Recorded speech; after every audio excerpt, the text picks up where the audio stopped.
9절 말씀 보겠습니다. 말씀 9절에 나에게 이르시기를 내 은혜가 내게 족하다. 하나님께서 말씀하시는 거야.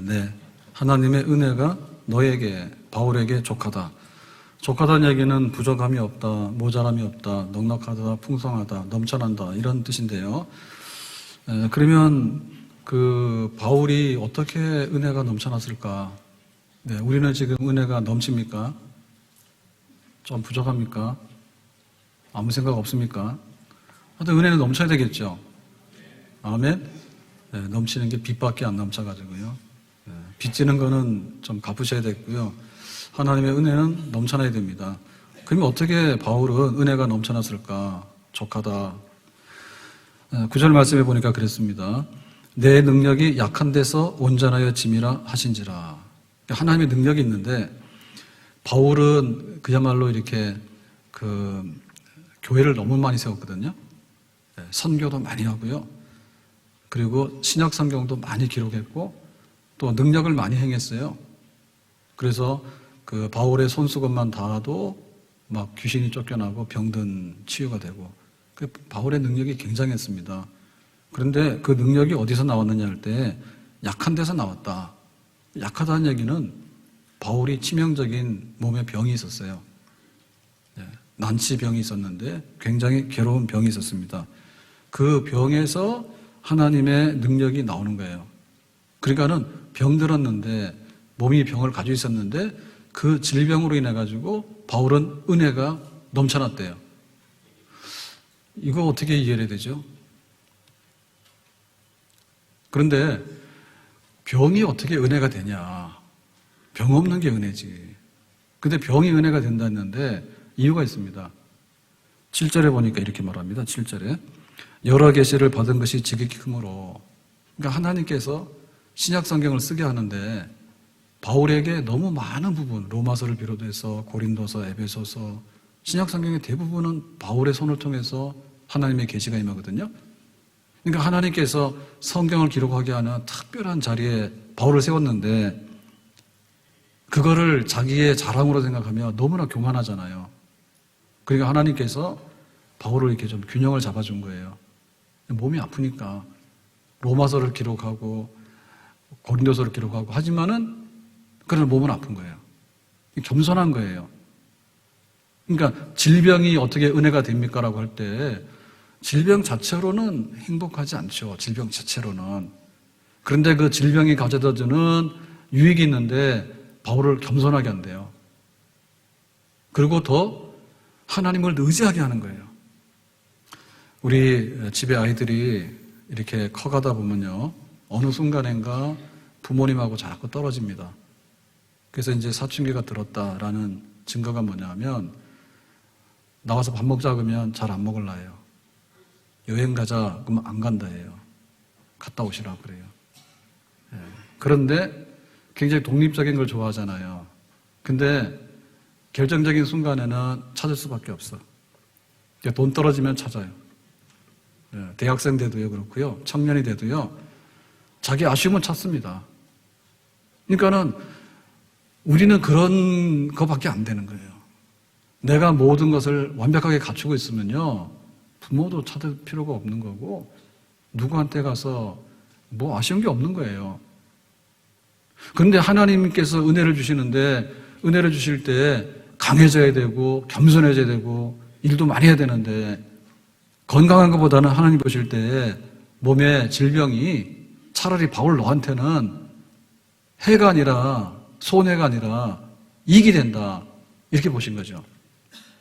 그것은 몸의 질병만이 아니고 우리가 박해를 받는다든지 혹은 갑자기 뭐 사고를 당한다든지 혹은 여러 가지로 안 좋은 일을 겪을 때 그 안 좋은 일은 단순하게 안 좋은 것만 보면 분명히 우리에게 해입니다. 해. 나에게 마이너스가 되는 겁니다. 그런데 그 사건으로 인해 가지고 또 다른 좋은 것이 오게 된다면 오히려 전화위복이 되기 때문에 그것이 복이고 은혜가 될 수 있는 줄로 믿습니다. 무명용사의 기도, 미국 시민전쟁, 남북전쟁 당시에 18살 어린 나이로 죽어가던 이름 모를 용사의 기도. 주님 위대한 일을 하고 싶어 힘을 달라고 기도하였으나 주님은 겸손함을 배우라고 나약함을 주셨습니다. 주님 훌륭한 일을 하고 싶어 건강을 달라고 기도하였으나 주님은 보다 선한 일을 하게 하시려고 병약함을 주셨습니다. 주님 행복한 삶을 살고 싶어 부유한 삶을 달라고 기도하였으나 주님은 보다 현명한 삶을 살게 하시려고 가난을 주셨습니다. 주님 많은 사람들의 칭송을 받고 싶어 권력을 달라고 기도하였으나 주님은 주님만 필요로 하게 하시려고 연약함을 주셨습니다.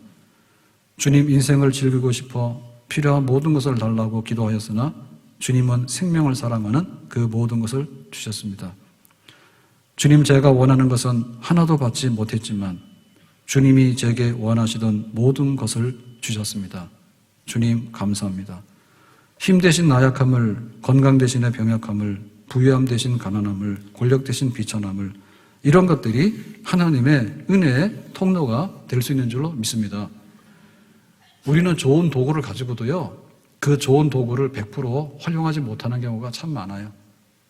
그래서 컴퓨터도 비싼 거 사고, TV도 비싼 거 사고, 냉장고도 비싼 거 사고, 일반적으로는 다 좋은데요.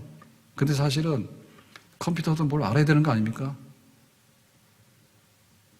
핸드폰 비싼 거 샀지만은 전화밖에 못 받잖아요. 그럼 별로 가치가 없는 거예요. 우리가 어떤 음식을 이렇게 요리를 하는데 복요리 같은 게 굉장히 위험하다면서요. 근데 아무렇게나 해서 먹으면 큰일 나지만, 아주 특별한 요리사가요, 그걸 요리를 하면요, 그거는 특별한 음식이 될 수 있는 거예요. 그러니까는 마트에 가면은 식자재는 넘쳐나고 얼마나 좋은 게 많습니까? 없는 게 없습니다. 근데 집에 와서 요리를 해서 내놓으려고 그러면 딱 없는 게 있습니다. 솜씨가 없습니다.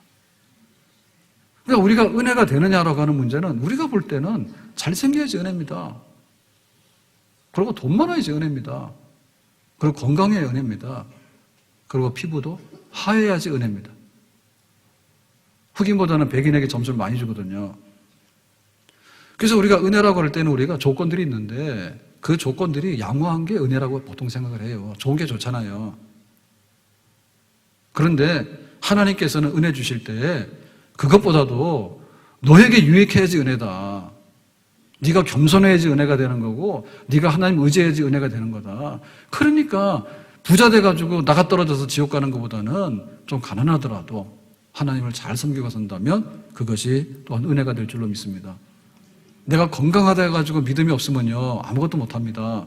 그렇지만 내가 좀 병약해서 하나님께 늘 매달려서 기도를 하게 되면 하나님께서 나에게 지혜도 주시고 또 다른 능력을 행할 수 있는 많은 것도 주시고 하나님께서 우리에게 천사도 보내주시고 덤으로 주시는 것이 굉장히 많은 줄로 믿습니다. 하나님께서는 어떤 우리에게 은혜를 주실 때 어떤 통로를 통해서 은혜를 주시는가? 병약하고 가난해도 하나님의 은혜가 그쪽으로 임할 수 있는 줄로 믿습니다. 하나님의 은혜를 주시는 수단들이 있는데, 무기들이 있는데요, 도구들이 있는데 우리 같으면 건강하고 잘생기고 유능한 사람들을 통해서 일을 하지만 하나님께서는 좀 못나고 부족하고 병약한다 할지라도 그 사람의 중심을 보시고 하나님께서 능력을 부어주셔서 더 큰 은혜를 주시는 하나님인 줄로 믿습니다.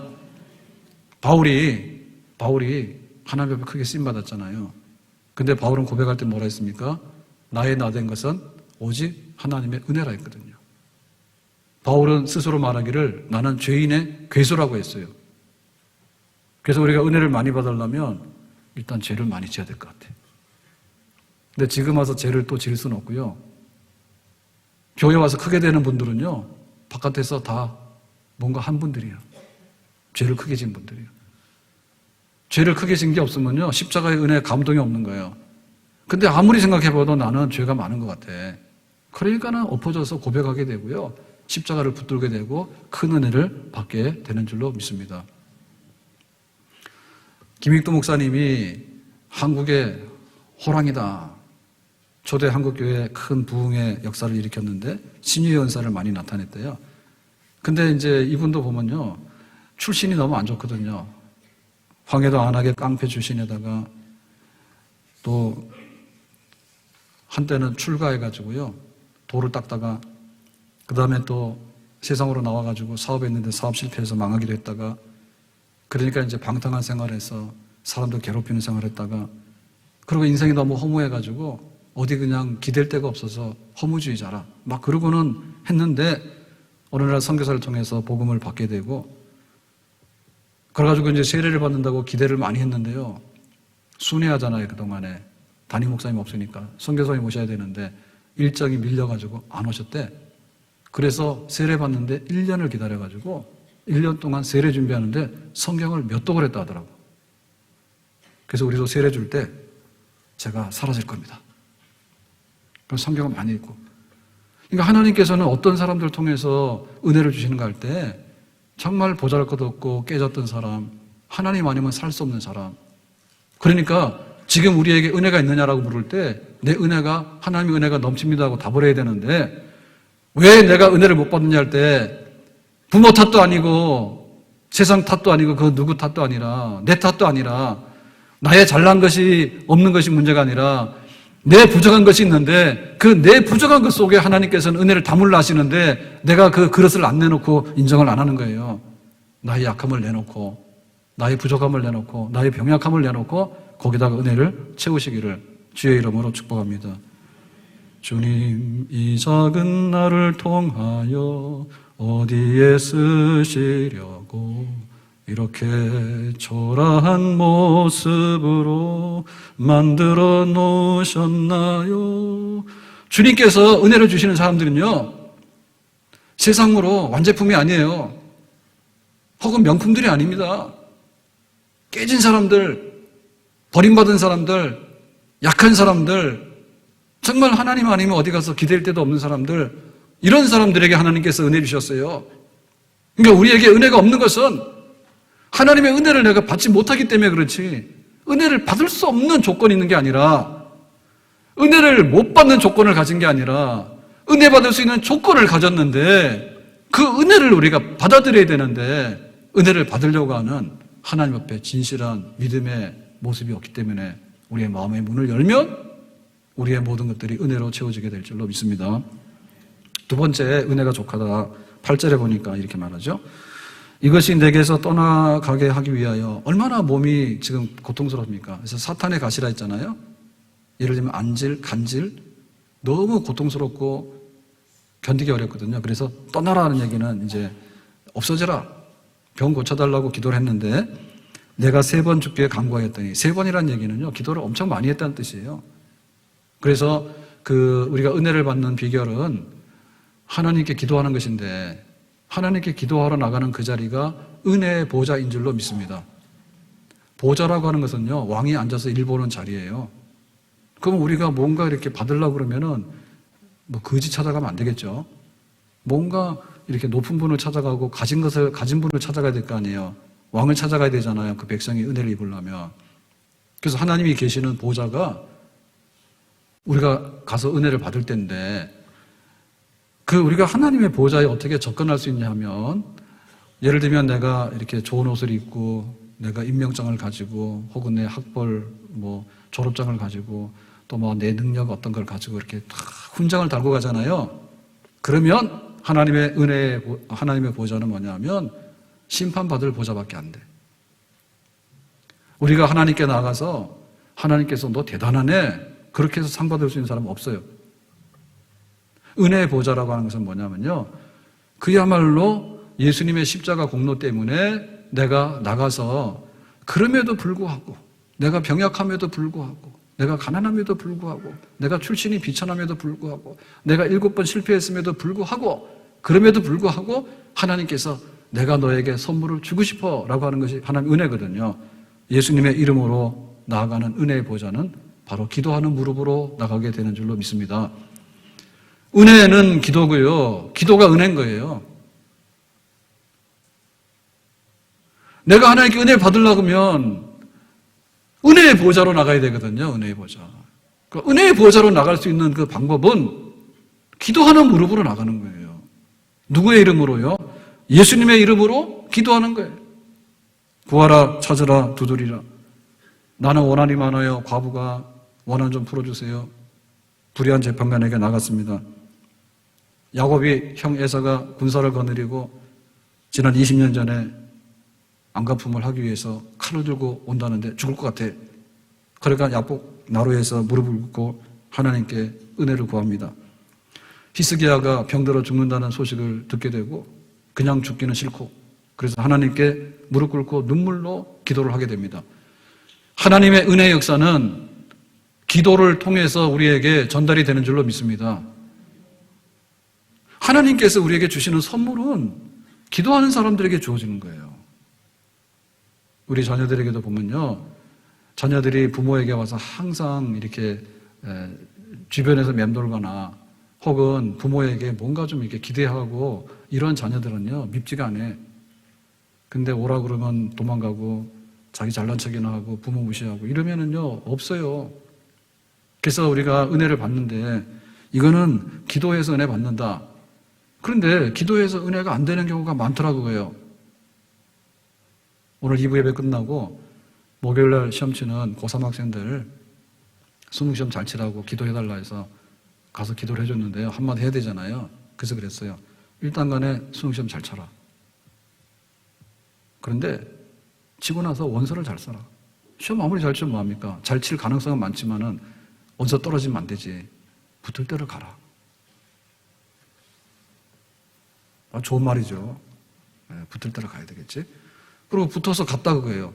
근데 그 대학 나와서 뭐 하냐고요. 그 대학 나와서 다 잘 될 것 같지만 사실은 도레미파예요. 다 달라요. 그러니까 네가 앞으로 잘 돼야 돼. 그러니까 네가 좋은 길을 가야 돼. 그리고 남자들은 여자를 잘 만나야 돼. 여자들은 남자를 잘 만나야 돼. 그랬더니 난리가 났어요. 와, 은혜로운가 봐. 사실 보면 우리가 그게 하나님께 뭔가 구하는데요. 하나님의 은혜가 없다라고 얘기를 하는데 왜 은혜가 없냐 말이요. 은혜의 보좌 앞으로 나가서 기도를 했는데 하나님께서 우리에게 어떻게 은혜를 안 주시고 우리를 누리치냐 말입니다. 박절하게 쫓아버립니다. 그런 거 없거든요. 그래서 우리가 기도를 보면요. 하나님께서 예라고 주시는 응답도 있고 아니라고 하는 응답도 있고 기다리라고 하는 응답이 있다 해요. 그러니까 바울 같은 경우에 은혜를 받았는데 기도해서 그건 뭐냐면 아니라고 하는 은혜를 받은 거예요. 병 고쳐주세요. 안 돼. 병 고쳐주세요. 안 돼. 병 고쳐주세요. 안 돼. 안 돼가 은혜잖아요. 왜냐하면 자기는 교만하면 안 되기 때문에. 하나님을 의지해야 되는데 내가 선교 잘하고 내가 능력이 많아서 복음 잘 전하고 이래버리면요. 하나님께 쓸 수가 없거든요. 그러니까는 안 돼라고 하는 것이 은혜였어요. 기다리라고 하는 게 은혜인 거예요. 내 생각해 볼게. 아직은 때가 아닌 거야. 좀 기다려. 은혜인 거예요. 아멘? 그래서 우리 집에서 생활 속에 쓰레기가 나가지 않습니까? 음식 쓰레기도 나가고. 음식 쓰레기는 무조건 버려야 됩니다. 근데 우리 생활 속에 보면 이제 옷도 정리하고 신발도 정리하고 이런 거 막 하는데 사실은 버리기 아깝죠. 네, 그래가지고는 언제 그게 다 실상이 드러나는가 하면 이사할 때 이삿짐 견적이 엄청 많이 나옵니다. 그때서 깨닫는 거예요. 야, 내가 쓰레기를 많이 지니고 살았네. 그때 많이 깨닫죠. 그거 별로 보존 가치가 없는 거예요. 근데 그냥 버리기 아까워가지고 있는 거예요. 그거 돈 별로 안 됩니다. 근데 오늘 이렇게 왔어요. 예, 당신이 행운이 있어가지고 오늘 행운권이 당첨이 돼가지고 왔습니다. 이런 거를 무슨 벌금 고지서인 줄 알고 찢어서 버렸어. 그럼 어떻게 됩니까? 돈이 1억이 날아갈 수도 있잖아. 물건 중에 이게 골동품인 줄 알고 이렇게 보존했더니 나중에 알고 보니까 골동품 아니래. 그냥 그 쓰레기 아닙니까? 근데 우리 아이들이 금반지하고 다이아 반지하고 아들들은 조심해야 됩니다. 엄마만 없으면 폐물함을 뒤져가지고요. 다이아 반지를 가져가서 자기 여자친구 준대. 그래서 왜 주냐고 엄마가 지금 외출할 때만 되면 긴장되는 거야. 아들이 빼갈까봐. 나 없는 사이에. 그래서 아들한테 물었대요. 그랬더니 엄마는 하지도 않으면서 그거 좀 주면 안 되냐 그러더래. 이게 철없다. 그런 다이아 같은 거는 날마다 설거지할 때 끼고 있는 건 아니죠. 철없습니다. 그러면 그 여자친구가 결혼이라도 했냐 말입니다. 그거 거기다 왜 갖다 주냐고. 그 비싼 거를. 그래가지고 우리가 쓰레기가 있는데 우리는 이게 은혜 없다 해서 막 갖다 버린 거예요, 그냥. 아니라는데 뭐, 이게 좋아요, 그걸 갖다 버리고. 기다리려는데, 골치 아파요, 싫어요, 나 급해요, 그걸 갖다 버리고. 그러니까는 달라 해가지고 얻어내는 예라고 하는, 예세라고 하는 것은요, 정말 금방 알아차립니다. 초등학교 학생도. 근데 그 이상은 아닙니다. 우리가 가서 10,000원짜리 물건을 샀어요. 그러면 가치는 딱 10,000원입니다. 그것도 못 사면 불편하죠. 근데 10,000원짜리를 샀더니 이게 막 10억이 되고 이런 경우는 거의 잘 없습니다. 그러니까 빤히 보이는 것만이 은혜가 아니고 내가 이해를 못하고 내가 지금 급한데 뭔가 융통이 안 되고 이게 뭐가 좀 잘못됐다라고 하는데 사실은 거기 보면 보물들이 있고요. 절대로 쓰레기통에 들어가서 안 되는 하나님의 은혜가 가득한 것이 있는 줄로 믿습니다. 그거를 우리가 해야 되는 거예요. 그래서 기도도요, 1차원적인 기도는 뭐냐면요, 주고받는 것밖에 몰라요. 영수증 처리하는 거예요. 좋지, 받았지, 이렇게 하는 거예요. 이거는요, 단순거래입니다, 단순거래. 근데 지금 내가 투자를 했는데 10년 후에 이게 얼마나 가치가 있는지 이런 거 몰라. 그래서 일산 사는 분들은 집 때문에 너무나 많이 멍들었는데요. 비싸게 분양받아가지고 그 얘기하면 가슴 아파서 안 하겠습니다. 근데 사실 지나고 보니까 그냥 저 후곡마을에도 막 학원가들이 쫙 있잖아요. 거기도 IMF 때요, 다 비어 있었어요. 그냥 돈 없어도 그거 막 빌딩 막 샀다고, 살 수 있었다고. 저도 그 사람 중에 하나입니다. 못 산 사람 중에 하나입니다. 그때 그냥 샀으면 되는 거야. 왜 그걸 몰랐나 몰라. 그 앞으로 가면 그 유명한 일산의 열무. 밭이 있는데요.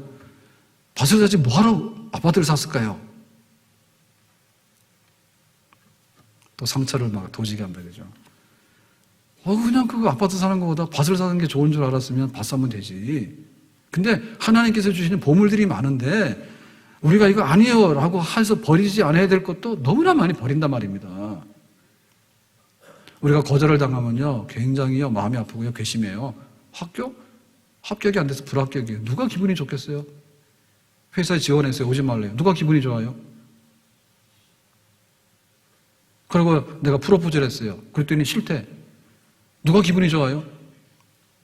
그렇지만 그 많은 그 거절 속에는요, 사실은요, 우리에게 하나님께서 전달해 주신 축복이 너무나 많이 있는 줄로 믿습니다. 네? 모든 거요, 자기 좋은 대로만 다 하게 되면요, 더 이상 은혜는 없어요. 그래서 결혼할 때도 서로 닮아가고 좋은 점이 있으면, 유사한 점이 있으면 결혼의 조건이 되잖아요. 근데 서로 다른 것도 결혼의 조건이 되는 거예요. 한 사람 너무 내성적인 거야. 둘 다 내성적이면요, 1년 가도 말도 안 해, 서로. 방호일 목사님은 그래서 결혼했다 하더라고요. 다르다고. 뭐가 다르대? 말을 한대, 사모님이. 자기 집 식구들은 말을 하는데.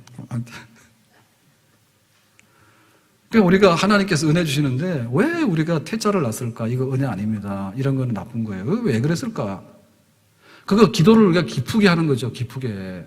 초등학교 기도가 아니라 내가 좀 성인이 되고요, 기도가 무거워야 되는 거예요. 김치도요, 금방에서 이렇게 하는 그런 버무리는 김치가 있는가 하면 그냥 숙성시켜서 몇 년씩 먹어야 되는 묵은지가 있잖아요. 종류가 다른 거죠. 하나님의 진짜 은혜는 거절 속에도 올 수 있고 기다림 속에도 올 수 있는 줄로 믿습니다. 아멘. 어거스틴의 어머니 모니카는 아들 17살인가 공부 나가가지고 사생활을 나왔어요. 똑똑한 아들이 카르타고 가가지고 유학시켰더니, 그래가지고 잡으러 갔더니 배 타고 로마로 도망가고요, 로마로 갔더니 이탈리아의 북부 밀라노까지 가고요. 그래가지고 아들만 쫓아다녔잖아요. 근데 결국엔 나중에 이 아들이 회심하고 돌아옵니다. 그러니까 그 기다림의 시간들이 굉장히 많았는데 그 기다림의 시간들이 결코 헛된 시간은 아닌 줄로 믿습니다. 하나님께서 은혜 주시는데 우리가 아니라 하지 말자. 비록 거절처럼 보이기도 하고 때로는 늦어 보이기도 하고 답답해 보이기도 하지만 얼마나 많은 기도 속에 하나님께서 우리에게 은혜를 배달하시는지, 하나님의 은혜에 이 모든 것들을 받아들이는데 진정한 기도 응답의 통로를 발견할 수 있기를 예수님의 이름으로 축복합니다. 세 번째로 우리가 내 은혜가 족하다라고 하는 비결이 뭘까라고 할 때 깨닫고 마음을 바꾸는 거예요. 자, 오늘 9절에 보니까 이렇게 말합니다. 나에게 이르시기를 바울은 몸에 아프니까 일단간에 아프지 않도록 해서 계속해서 기도를 했어요. 그랬더니 하나님께서 말씀하시기를 내 은혜가 너에게 족하다. 너 은혜 많은 거야. 내가 은혜 많이 준 거야. 내가 너에게 많은 복을 주셨어. 이는 내 능력이 약한 데서 온전하여 짐이라 하신지라. 하나님께서 친히 해설까지 하셨어요. 해설. 네가 자꾸 병 고쳐달라는데 병 안 고치는 게 은혜야. 왜냐하면 내 능력은 네가 약할 때 더 많아지게 돼. 바울도 인간인 거라. 그러니까 하는 일대로 막 척척대거나 자기가 건강하나 그러면은 기도 안 하게 되고 하나님 말씀도 이렇게 간절히 사모하는 마음이 없어지게 되겠죠. 혹은 잘 되면 뭡니까? 자기 자랑하고 나 잘난 맛에 살 거 아니에요. 그러니까는 비밀은 그거야. 그러니까 너에게 이것이 좋은 거야. 라고 하나님께서 친히 설명까지 해주셔가지고 해설을 하신 거예요. 그러므로 도리어 크게 기뻐함으로. 그러므로라고 한 얘기는 뭐냐면 바울이 마음을 바꾼 거예요. 아, 이게 병 고치는 것만이 응답이 아니라 내가 이 병을 가지고 살면서 얻을 수 있는 축복이 너무나 크구나. 하나님께서 그렇게 깨닫게 해주시네. 그러니까 내가 고집을 꺾고 내 생각을 버리고 내가 그걸 받아들여야 되겠다. 도리어. 그러므로 도리어라고 하는 것은 전향이죠, 전향. 반전이죠. 이거를 잘해야지 은혜를 담을 수가 있습니다. 태도가 변해야 됩니다. 아들이 하나는 집신을 팔고 하나는 우산을 파는데 그 어머니 마음이 어떻겠어요? 날이 좋은 날은 만약에 우산 파는 아들 걱정되면 또 비가 오는 날은 집신 파는 아들 걱정되면 둘 다 안 되는 거죠. 걱정해. 그런데 바꿔서 생각하면 어떻게 생각할 수 있습니까? 날 좋은 날은 집신 장사 아들 좋겠고 비 오는 날은 우산 장사 아들이 좋겠네. 그러면은 하루씩 걸러서 비가 왔다 안 왔다 하면 좋겠네요. 이것도 나쁘고 저것도 나쁘고라고 하는 것보다. 그러니까 우리가 하나님의 은혜를 받을 때 이 은혜라고 하는 것은요, 마음의 태도와 생각이 그 모든 것을 바꿔놓을 수가 있는 겁니다. 바울이 로마 감옥에서 빌립보 교회에다 편지를 씁니다. 근데 그 편지 중에서 주제어가 뭐냐면 기뻐하라. 바울의 편지에서 여러 번 반복되는 단어가 있는데 기뻐하라. 감옥에 갇혀 있는 사람이 기뻐할 일이 뭐가 있어요? 빌립보는 그 로마의 그 아주 작은 로마라고 할 정도로요, 로마화된 아주 잘 나가는 도시에 사는 교인들이에요. 빌립보 교회는.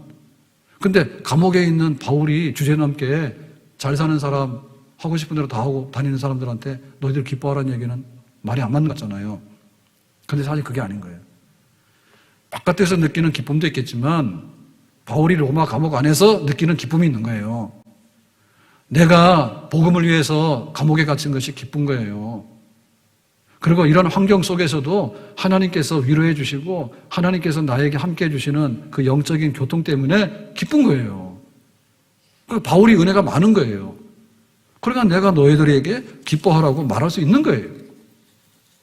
그러니까 은혜라고 하는 얘기는요, 선물이거든요. 내가 아무리 좋은 선물을 받아도요, 별거 아니고 시시하다고 생각하면요, 그거는 별로 나한테 도움이 안 됩니다. 근데 작은 선물이라도 내가 상대방의 정성으로 받아들이게 되면 그것이 큰 선물이 되는 줄로 믿습니다. 아멘? 다음 주일이 추수감사주일입니다. 그러면 하나님께 감사를 해야 됩니다. 하나님께 감사하려고 그러면 일단 간에 물건부터 뒤지면 안 됩니다. 하나님께서 나에게 택배 보냈는데 이거 찾아놓고 딱 줄 세워놓은 다음에 이거는 있고 이렇게 하면은 감사 못해요.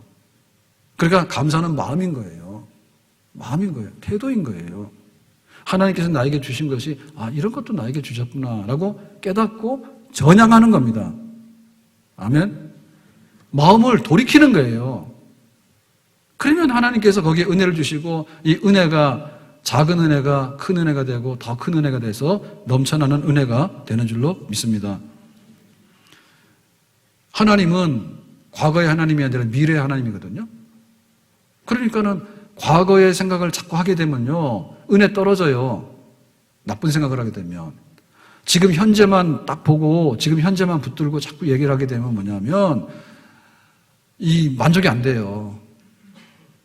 그런데 미래를 생각하면 더 기뻐하고 감사할 수 있어요. 하박국 선지자가 장차 일어날 미래의 그 환상을 보고 하나님 말씀 받습니다. 바벨론 군대가 예루살렘을 쳐서 예루살렘이 다 부서지게 되고 성전이 불탄다. 그러니까 어떤 일이 벌어집니까? 소도 없고 양도 없고 무화과 나무의 열매도 없고 포도나무 열매도 없고 감람나무 열매도 없고 아무것도 없다. 그게 전쟁의 그 황폐함이거든요. 그런데 하박국 선지자가 이러니까 망했다라고 하는 게 아니라, 그런데 하나님께서 말씀하시기를 나중에 바벨론은 망하지만 이스라엘 백성들은 돌아오게 될 거다. 그리고 예루살렘은 다시 포도원이 회복되고 감람나무가 회복되고 예루살렘 성전이 회복될 것이다 라고 하니, 하나님 나는 미래를 보니까 기뻐할 수 있어요. 이렇게 기뻐하는 것입니다. 우리 생각을 바꿔야 되고요. 우리의 안목을 멀리까지 보고요. 그러면 우리 속에 은혜가 더 넘치게 되는 것입니다. 군대를 가는데 가가지고 고생 실컷해서 이렇게 생각하면요, 가서 하루하루가 불행하고 사고 날 가능성이 많아요. 근데 나 때문에 우리 부모님들이, 우리 가족들이, 그리고 내가 군대를 갔다 오니까 이제 나도 당당하게, 그리고 군대 가서도 배울 게 많지, 그러니까 내가 좀 긍정적으로 생각하고, 그런 마음 가지면 그 군대 생활 속에서도 은혜를 볼 수 있는 거예요. 직장 가서 내가 이거밖에 대접을 못 받나라고 생각하지만 그 직장도 없는 사람도 너무 많잖아요.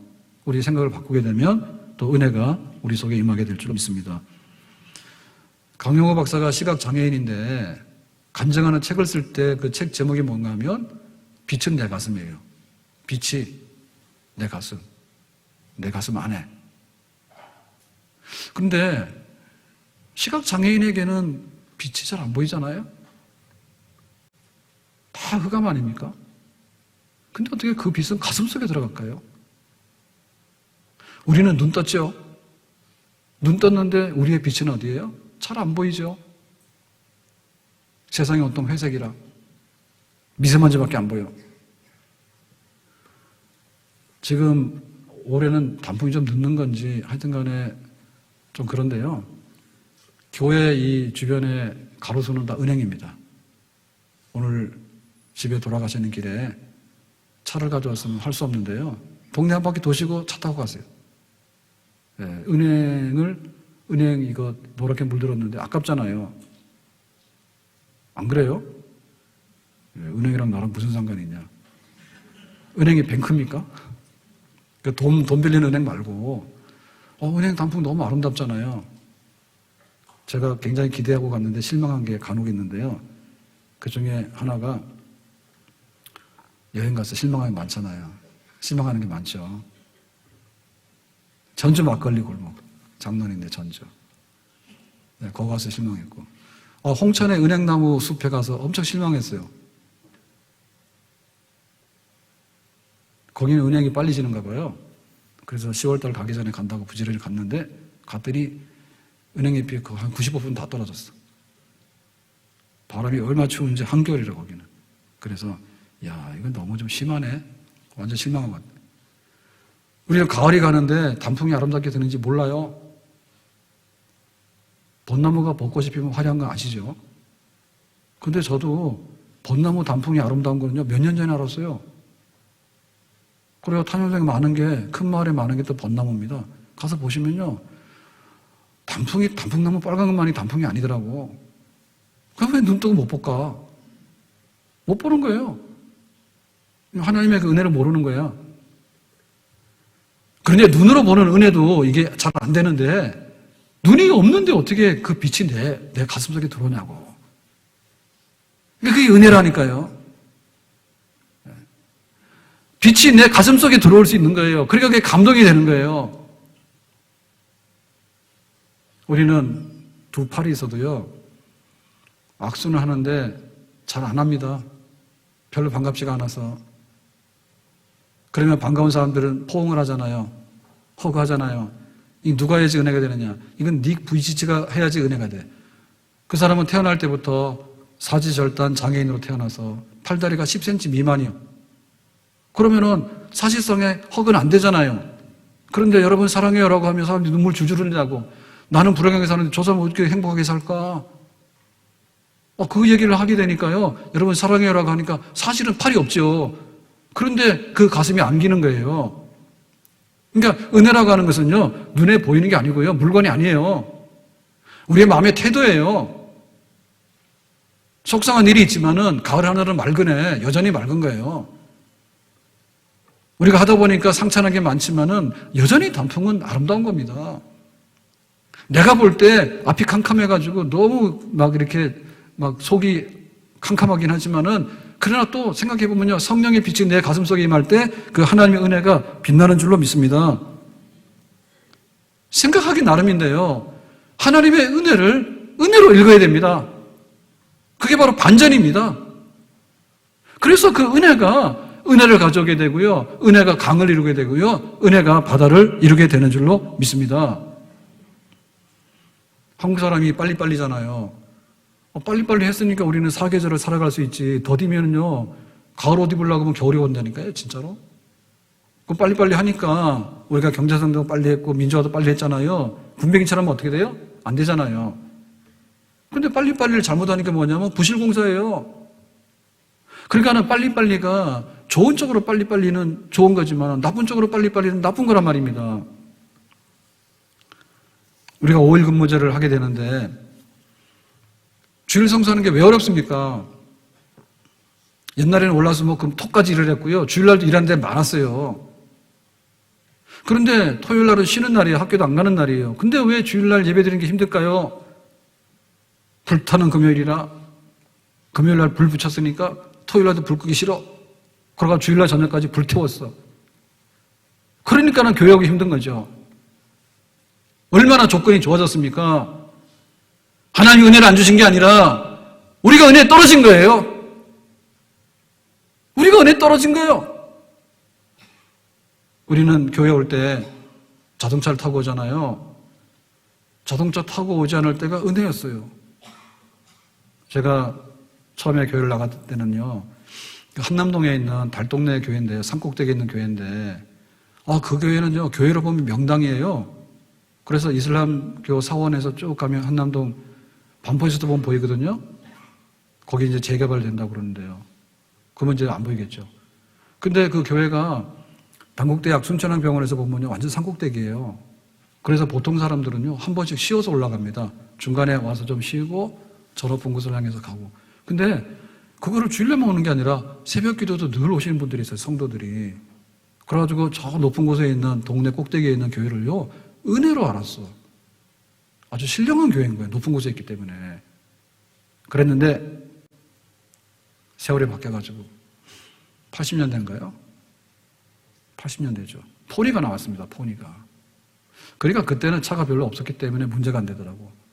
근데 이제 막 90년대로 가고 자동차가 많이 보급되고 우리나라 자동차 온 지 얼마 안 됩니다. 예, 그래가지고 차가 많이 생기기 시작하니까요. 성도들이 많은 부분 차를 타고 오는 거예요. 그러니까는 그 옛날 분들은 여름에 오면요. 얼마나 덥겠습니까? 여름에. 예, 여름에는요. 그때 에어컨이 없었기 때문에 선풍기도 뭐 가는 데만 가고 그렇잖아요. 그러니까 목사님이 여름 되면 방학하듯이요. 예배를 안 드릴 수는 없고 제 기억에 한 예배 설교를 한 5분씩 이렇게 좀 빨리 끝내줘요. 그러면은 굉장히 좋아하셔요. 예, 더운데 땀 막 흘리면서 예배 드리는 게 힘들잖아요. 그런데도 그 땀을 줄줄 쏟으면서도 그 높은 데 올라왔다니까. 근데 차를 타고 오면서부터 뭐라고 하냐면 이 교회 여기 안 되겠다. 왜? 막 이태원 소방서로 해가지고 이슬람 사원으로 해서 쫙 들어오는데 길이 너무 멀어요. 동네 길이. 그 좁은 길에. 그래가지고는 교회에 막 출입하는데 양방향 통행도 잘 안 되고 하니까 옛날에 그 거룩한 아주 명소인 교회가 아주 그냥 섬처럼 돼가지고 이 교회 여기서는 안 되겠다는 얘기가 막 나오더라고. 언제부터요? 성도들이 차를 많이 타고 다니다 보니까 그런 얘기 나오더라고. 그러니까 우리 속에 어떤 은혜가 있는가라고 하는 얘기는 내가 받으면 은혜가 되는 거고요. 그냥 뚜껑 덮어버리면요. 은혜 안 되는 거예요. 그것부터 바꾸셔야 돼요. 하나님 여기 은혜 주셨다고 믿고 나갈 때 은혜가 되는 줄로 믿습니다. 아멘. 마게도냐 교회는요. 정말 가난했지만은 예루살렘 교회에 헌금을 했어요. 부자헌금을. 근데 고린도 교회는요. 부자인데요. 여수에 가면 돈 자랑하면 안 된다잖아요. 한국가 부자거든요. 그랬는데 이 고린도 교회는 부자인데 헌금 안 하고 바울을 원수시해가지고 바울을 배척하고 엄청나게 시험 들어버렸습니다.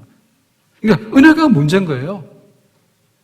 바울이 복음을 전하는데 2층 창문에 걸터 앉았다가 떨어져 죽은 사람이 유두고입니다. 근데 바울이 내려가서 기도해서 살았죠, 이 사람이. 그래가지고 밤새도록 이제 은혜와 간증이 넘쳐났어요. 이게 은혜 받는 얘기를 하면요, 교회가요, 밤을 새울 수 있는 거예요. 근데 교회 왔는데요, 저 뒤에서 화장실에 끌려가는 사람들이 있어. 교회 뭐, 어떡고 저떡고 뭐 해가지고 시험 들어가지고 이러면요, 잘못하면 화장실 끌려가서 두드려 맞습니다. 안 그러면 지하 3층도 끌려가. 거기 가서 매 맞으면요, 소리도 잘 안 나. 평일날은. 그러니까 완전히 우리가 교회를 자랑하고 교회에 대해서도 은혜가 넘친다고 그러면은 예배 드리다가 기도실 갔다가 그 다음 배고프면 만나고 가서 밥 먹었다가 그 다음 목마르면 카페 가서 커피 마시고 힘내가지고 예배 드렸다가 기도했다가 성도들 만나면 밤새도록 은혜 받은 얘기하고 얼마나 좋을까? 근데 은혜를 못 받으면 군지렁무지렁 불평하다가 불뱀한테 물려 죽고 화장실 끌려가서 매 맞고 제3층 끌려가서 매 맞고 니는 왜 그렇게 은혜를 못 받고 왜 그렇게 하냐 이렇게 해가지고 그런 소리 듣고 그럽니다. 다음 주가 추수감사절입니다. 하나님께서 주신 것이 뭔가라고 생각할 때 하나님 은혜입니다. 내가 몸에 병이 들어도 바울은 이것 때문에 은혜를 받았어요. 그러니까 내 약점이 결코 은혜를 못 받는 게 아니다 얘기죠. 하나님 나에게 은혜를 주시려면 나는 좀 못났고 나는 병약하지만 여기다가 은혜를 부어주십시오. 그리고 그 은혜를 부어달라고 기도를 해야 되겠죠. 기도를 하는데 내 뜻대로 되면 내가 알아차리는 거고 내 뜻대로 되지 않으면 거기에도 더 큰 은혜가 있는 줄로 믿습니다 하고 더 많이 기도하고 아멘 해야 될 줄로 믿습니다. 그리고 우리가 눈을 뜨고 돌아볼 때 내 마음이 변화되게 되면요, 아 오늘은 좋은 가을이에요. 그러면 좀 은혜가 되는 거예요. 근데 오늘은 걱정스러운 날이에요. 그러면 낙엽이 지면요 내 인생이 서글퍼. 우리 마음에 하나님 내 마음에 이 가을이 서글픈 낙엽이 뒹구는 계절이 아니라 또 한 해가 가고 결실이 오고 아름다움을 보여주셨으니 하나님을 찬양합니다 라고 하는 그런 가을이 된다면 이미 우리에게는 은혜가 넘치는 줄로 믿습니다. 은혜 위에 은혜, 감사 위에 감사, 충만 위에 충만이 있도록 우리 영혼이 잘 되기를 주님의 이름으로 축복합니다. 기도합니다. 오늘 주신 말씀과 같이 내 은혜가 족한 바울의 고백이 우리의 고백이 되기 원하고 감사가 넘치는 그런 삶이 되기를 원합니다. 예수님의 이름으로 기도하옵나이다. 아멘.